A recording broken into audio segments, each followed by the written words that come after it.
What is peace? In particular, what do we mean by peace in the context of Advent and Christmas? Clearly, it is more than just the absence of war or conflict.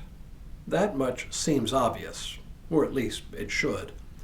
But what is it from a biblical perspective? And what does the Bible regard as a breach of peace? The answer may come as a surprise. Hello, I'm Stuart Baskin, pastor of First Presbyterian Church of Tyler, Texas. And this is your daily devotional for Wednesday, December 10th, 2025.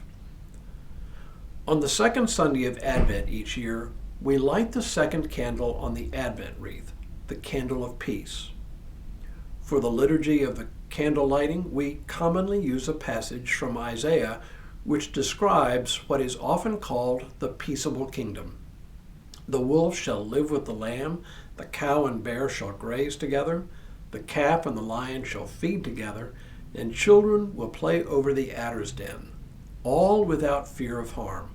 For, as Isaiah puts it, the earth will be full of the knowledge of the Lord as the waters cover the sea. This is a vision that takes us into a realm beyond human imagining, because the peace Christ brings is literally unimaginable. Which begs the question, what is this peace? Yesterday I spoke about what it is not. It is not the peace as the world gives. As John told his disciples, "Peace I leave with you, my peace I give to you. I do not give to you as the world gives." The peace the world gives is a false hope of happiness based on the accumulation of material things. But we know that the headlong pursuit of more and more stuff simply doesn't bring happiness, but rather a kind of emptiness. Today I want to begin answering the question, what is the peace Christ gives? And I want to do it by talking about the relationship between peace and what is often called economic or social justice. This may be uncomfortable, but it is woven throughout Scripture, and particularly throughout the prophets in the Old Testament. For example, in one of the most famous passages about it, the prophet Isaiah says, "Is not this the fast that I choose? To loose the bonds of injustice, to undo the thongs of the yoke, to let the oppressed go free, and to break every yoke? Is it not to share your bread with the hungry, and bring the homeless poor into your house? When you see the naked, to cover them, and not to hide yourself from your own kin? Then your light shall break forth like the dawn, and your healing shall spring up quickly. Your vindicator shall go before you, and the glory of the Lord shall be your rear guard. Then you shall call, and the Lord will answer. You shall cry for help, and he will say, 'Here I am.'" Continuing on, Isaiah speaks of those who don't seek this kind of peace, saying, "The way of peace they do not know, and there is no justice in their paths. Their roads they have made crooked. No one who walks in them knows peace." So, one of the elements of peace in the Bible involves the right establishment of relationships among all people throughout society.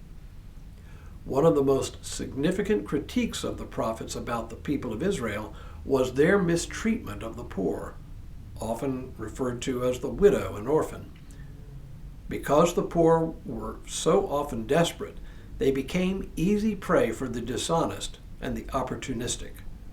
They could be lured into taking loans at usurious rates.